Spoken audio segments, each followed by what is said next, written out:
Thank you, Mr. Chair. I'll try to talk mainly to the concurrence with the amendments, and then we can talk about the bill later. It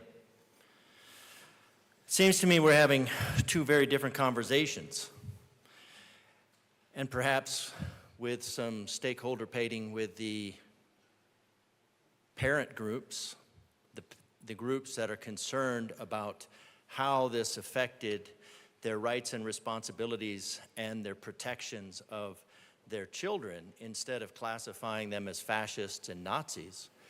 That conversation might have gotten us to a different place a lot sooner. And we could have avoided a lot of angst. And Representative DeGraff, I have not heard somebody in this chamber use those phrases before now. It was used.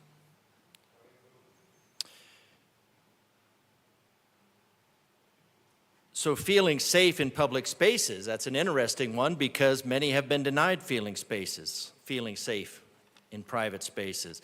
And this is not a but tradition argument. And the idea that somebody is deciding who gets to be fully human is interesting, coming from people who determine that preborn humans are not fully human. But let's talk about this bill. This is not about a hate or dislike of a community. This is about, let's start with the safety clause, because that's perhaps my favorite part, being from El Paso County. So we hold these truths to be self-evident, that all men are created equal, endowed by their Creator with certain unalienable rights, that among these are life, liberty, and the pursuit of happiness, and that to secure these rights, governments are instituted among men, deriving their just power from the consent of the governed. So who is sovereign? Who has rights in this country? The citizens. And this legislation, as civil servants to serve the civil, to serve the people of the state, we are here to secure those rights.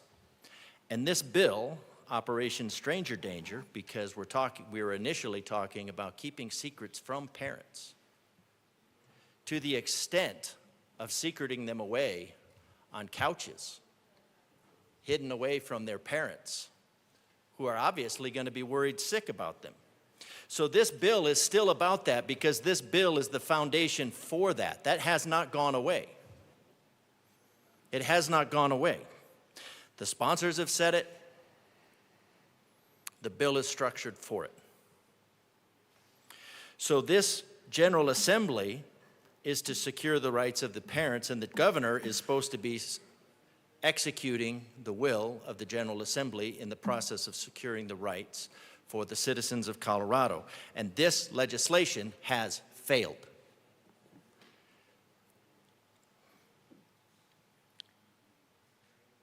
Because parental rights, children are not the chattel of the state to be modified by the state into what the state thinks they should be. And that's what this bill was.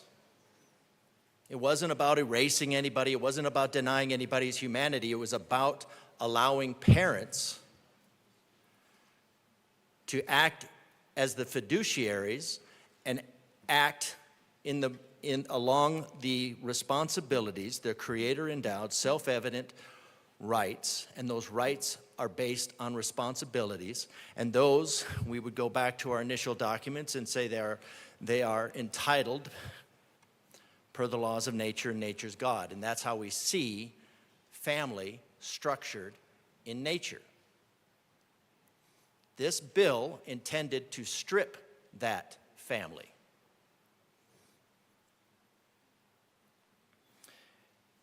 It intended to strip that family by saying that not wanting a child to go into a lifelong pharmacological and surgical experimentation, and it is experimentation because there are no actual guidelines for this. So a parent not wanting their child to go into a lifelong harm of pharmacological and surgical experimentation, that was considered coercive control, as was birth naming a child. Now, dead naming, when you say dead naming, that's an ideological, because the reason for dead naming is it's a psychological ploy to elicit a disgust response. It's to bias the conversation. It's to turn children against parents. That was the intent of this bill. Fortunately, the Senate had some good sense to remove some of that. So this is not about the hate or dislike of a community. This is about the protection of children. I tried in a bill 1254 to protect children from hacks and charlatans, and this body shot it down. This bill was about imposing an ideology in place of self-evidence creator-endowed rights. And then, in order to protect it, it's couched as a dislike of a community because the idea is to pit communities against each other.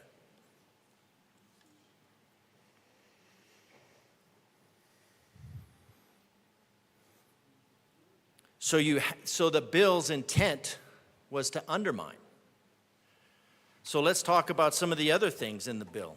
Now this bill, for me, would be a great example of why we need school choice, like actual school choice, not school choice where the state maintains control, but school choice where parents can actually put their kids in an environment where they can thrive, instead of trying to force them all into a mold, into your statist mold. I'm all for that. I presented that bill 2 years ago. School choice, so parents can decide. So if a parent decides they need to go down this way for a transgender child, then that is their fiduciary responsibility as a parent. But their fiduciary responsibility as a parent does not mean they can impose on another. But let's get back to the Senate amendments. 3 times. I like the sponsors, but I still don't understand 3 times exactly, because if they've already changed, if they haven't changed, why would they change? And then do they know that they need to keep one in reserve to change back? And do they know that every time they make that change, they create a problem in their credit, their mortgage, their background check? Because identity laundering is a red flag. It is a red flag. In previous bills, I tried just to say, you know what, instead of male-female, because that seems the biblical idea that God created mankind male and female seems to be anathema to this body, so we tried to just change it to XXXY, because that is chromosomally branded on each and every one of your cells. No matter how you express it.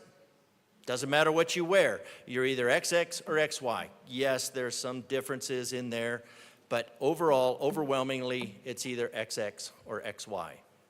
And that is physically manifest in certain ways in nearly 100% of the cases.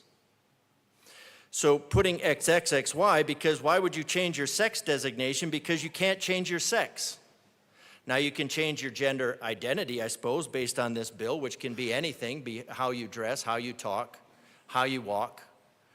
Maybe if you change the way you walk or how you dress, then you change your gender identity, and then but that doesn't change your sex. And then when you change your name, again, you're talking about identity laundering. That has big ramifications for people. And it's not just a $15,000 It's not just a $15,000 unfunded mandate on our municipalities. It is a massive 55 seconds, sir. mandate. That takes a lot of reprogramming, takes a lot of work. So there's a lot of things that the sponsors obviously didn't think about in their good intentions, and here we are. On that nice shiny road to hell. Representative Sukla.